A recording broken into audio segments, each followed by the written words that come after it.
Alright, John here.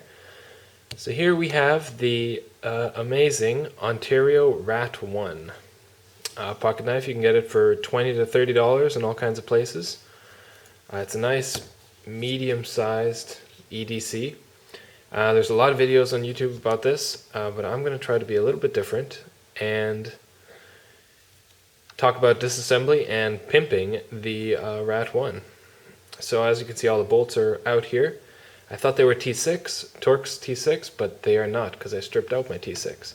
They are indeed Torx T7. I'm not sure what the screw thread is yet. I'll figure that out sometime.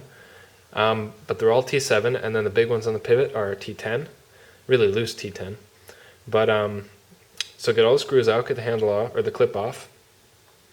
As you can see, this is the one with the black blade, and I'm really kind of disgusted by the black blade, as with most people. So I'm going to try to strip that black paint off. I'm first going to try lacquer thinner, which has worked well for me in the past as a paint stripper. So I'm going to soak it in lacquer thinner. You got to soak it for a long time. We're talking like 18 hours. So I might just soak it for a day or two, and then scrub, and we'll see if that gets it off. I'll do a little update video after that. But one thing I don't like about this particular knife is that the liner lock is really strong and hard to push. I don't know if I'm just girly weak or something. And also because of that, when it's closed, it's all disassembled right now, so it's flying apart. But when it's closed and you want to flick it out, the initial stick is more than I can bear. So I'm going to soften the liner lock a little bit. So first thing you do is unbolt all the bolts, all the T7s, and then get these little scales off. Well, the whole thing does come apart. And for my own reference, I wanted to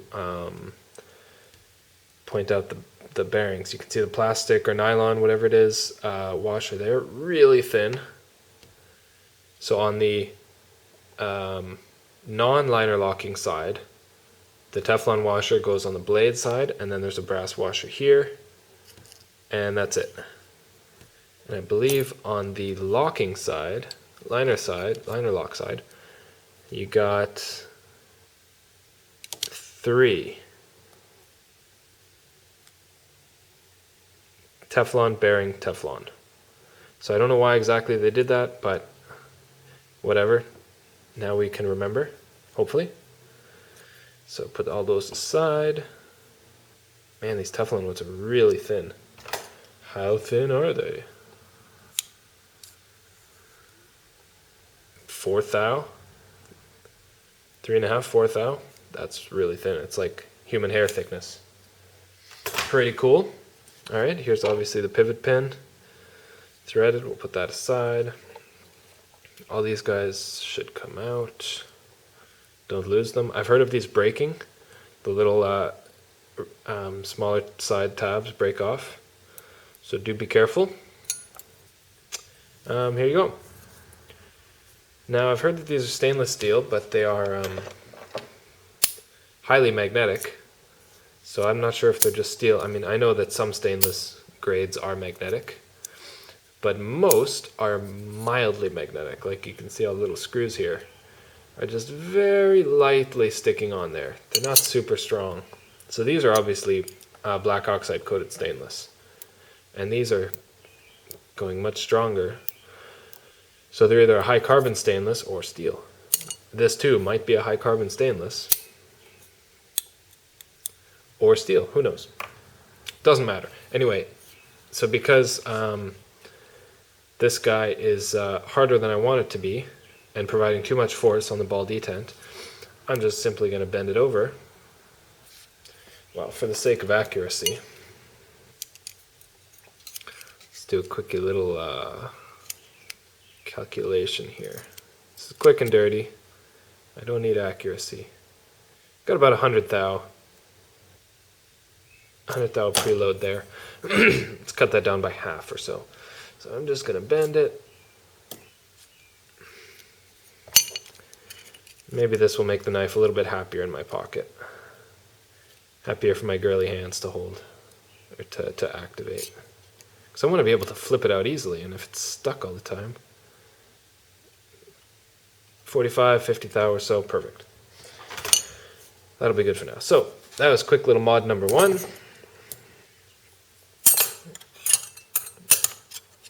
Put those aside. So I'll strip the blade, either add to this video or post a different one. Here you can see the scales. These, I believe they're the FRN, fiberglass reinforced nylon. They look like plastic to me, but hard to tell, who knows. You can see on the liner locking side, it's got a cutout so that you get a little bit of over travel, just a tiny bit. I don't think it's particularly necessary if one were to make new scales, because I was playing with it and looking at, where the blade releases as you're pushing on this.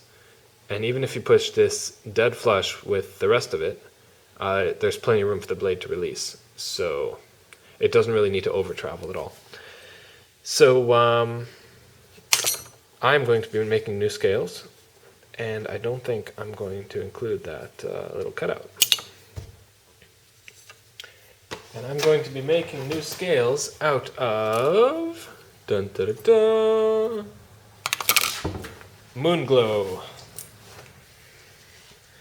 Bust out my trusty little night core, charge it up, boom. Glow in the dark.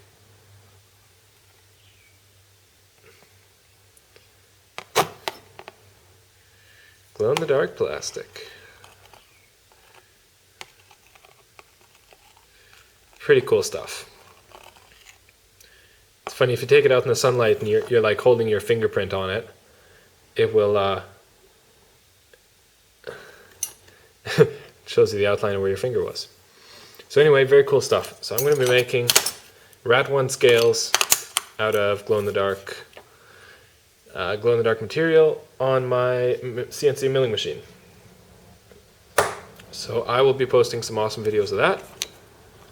What I did to measure these out is I have a touch probe on my CNC machine that basically, well, it's right here, but it's kind of all taken apart. It basically uses the machine to sense where the edges of the part are every 50 thousandth of an inch, all the way around. And that gives me an exact profile so that when I go to cut it, it cuts exactly, exactamundo, the same profile. So, looks like the Moon Glow's about the same thickness as the old stuff. What do we got here? Old ones are 11.5. Moon Glow, it varies in size. This part's 90 thou. This part's 83, 81, and 90. So call it 90 thou. So it's a little bit thinner, but not by much. There you have it. That will be part 1 of the Rat1 pimpification, if you will. And yeah, thanks for watching. There will be more on the way. Take care. Bye. Ninja edit. I just confirmed that these little screws are metric M2.5 by 0.45. Once again, 2.5 by 0.45, in case you ever need to replace them or whatever. T6 Torx. Now these bigger ones on the pivot pin, I'm not sure what they are. The thread looks way too coarse to be a metric thread. So, I guess I can measure them. Major OD 3.5, which in metric would be M3.5 or thereabout by 0.6, but no way, that's not it. So it's probably some imperial thread. So I don't know what those are. Anyway, I wanted to know these ones. So there you go, now you know too.